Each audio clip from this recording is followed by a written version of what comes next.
हम basic Aadhaar ecosystem and basic enrolment update and most important exceptional handling के बारे में बात करेंगे।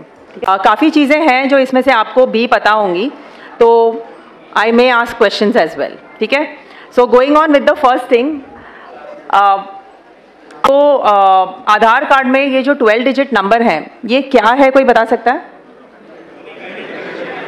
Perfect. Yes, it is a unique identification number and especially जो 12th digit है, right? So 12th digit is again unique. But ये नहीं है कि कोई भी 12 नंबर जो हैं वो हमारे आधार नंबर हो सकते हैं, right? So that is what is the basic thing about Aadhaar. So let's say अगर मैं कह दूँ मेरे पास आधार है, तो क्या मैं इंडियन सिटीजन हो गई? No. Exactly. It doesn't indicate the citizenship. But yes, it is one of the proofs given by Government of India, authorized by Government of India. लेकिन ये मेरा citizenship का right या citizenship का proof नहीं है. Going forward, yes, when I say that कि ये मेरा citizenship का proof नहीं है, तो अगर मैं इंडिया में more than 180 days या sorry more than 190 days अगर मैं इंडिया में रही हूँ, तो क्या मुझे आधार कार्ड मिल सकता है? Fair. मतलब आप सबको नींद नहीं आ रही है। ओके, सो आधार एनरोलमेंट इकोसिस्टम में कौन कौन हैं जो इन्वॉल्व हैं? सो ऑफकोर्स सबसे पहले तो operators, supervisors, enrolling agencies, and who is the most important one in this? Exactly, अगर रेसिडेंट नहीं है तो आधार कार्ड का रिक्वायरमेंट ही नहीं है। So resident is of course the most important one. Verifier है, ऑपरेटर, सुपरवाइजर है, एनरोलिंग एजेंसीज हैं, and the registrar as well. So all this together makes the enrolment ecosystem, Aadhaar enrolment ecosystem. थोड़ा सा हम इसके एनरोलमेंट प्रोसेस को देख लेते हैं कि what is the enrolment process. Enrolment form fill up करेंगे, but yes the first is हम एनरोलमेंट फॉर्म फिलअप करने के बाद we will check upon the details कि उनके पास जो प्रूफ्स हैं उसमें क्या डिटेल्स लिखे हैं, and then we capture the proof of identity, proof of address, proof of relationship if required, and the proof of birth. All that details capture करने के बाद we capture the biometric details and the ये सारा हमने capture तो कर लिया। उसके बाद क्या होगा? वी हैव कैप्चर्ड एवरीथिंग, हमने सारा कुछ सिस्टम पे ले लिया, चेक कर लेना है। Very good, that is what we call it as review. And after the review a 28 digit EID is created, that is the acknowledgement. So one person comes to me and tell, मुझे मेरे पास एक इंसान आता है और कहता है कि मेरे पास तो एक्नॉलेजमेंट है, मतलब कंफर्म मुझे आधार कार्ड मिल गया। नहीं, it is only the acknowledgement, correct. So ये सिर्फ एक एक्नॉलेजमेंट है, एंड ये सेम चीज हम रेसिडेंट को भी बता सकते हैं कि ये एक्नॉलेजमेंट है, this is only used as an acknowledgement. इसे आधार कार्ड की तरह इस्तेमाल ना किया जाए, राइट? और ना ही ये हमें कंफर्म करता है कि आधार कार्ड मिल जाएगा। लेकिन क्या हो सकता है, क्या रीजन है एक्नॉलेजमेंट से आधार कार्ड नहीं बनेगा? QC check, yes.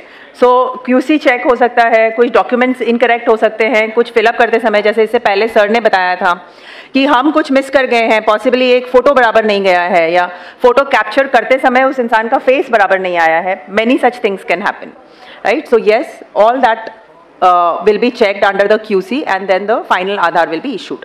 So capturing the enrollment form, acknowledgement का print, and capturing the enrollment form, and finally the consent form.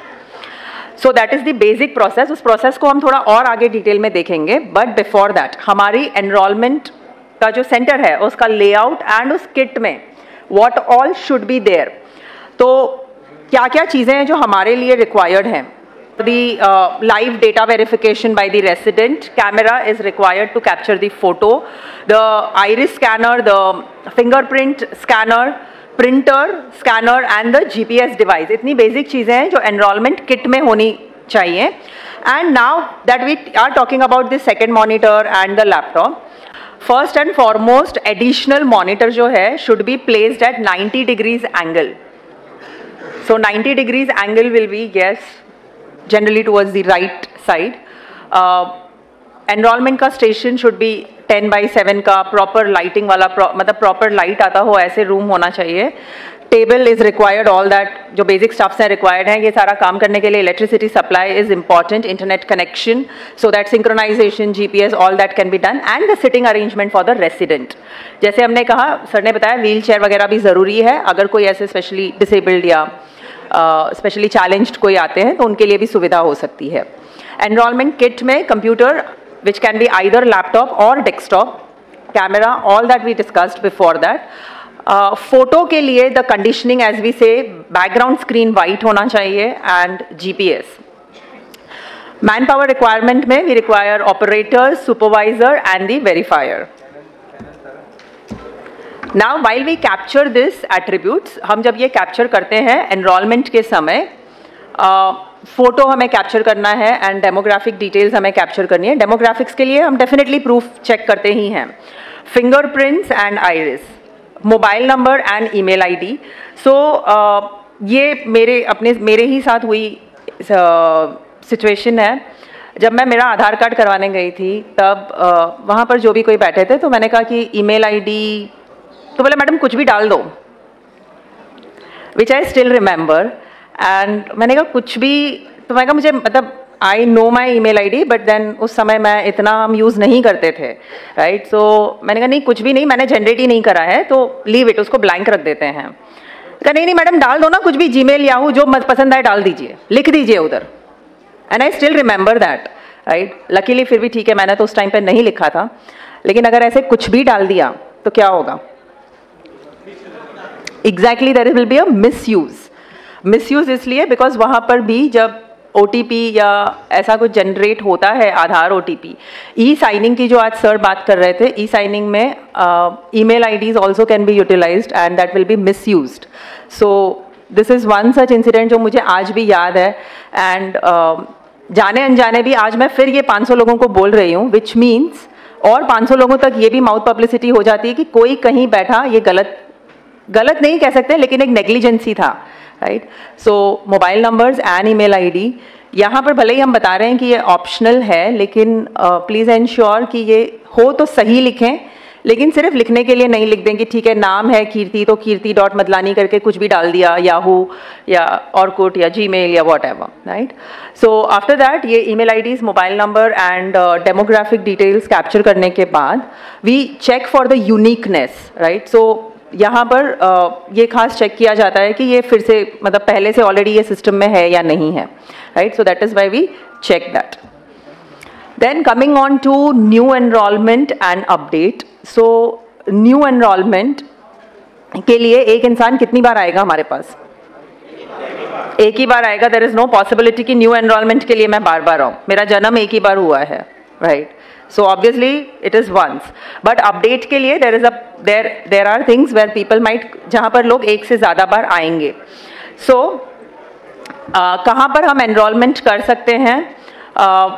Of course हमारे UIDAI के authorized permanent enrollment centers पर हो सकता है ये. Offline enrollment भी possible है. आज भी काफ़ी लोगों ने कहा था कि offline भी कर रहे हैं.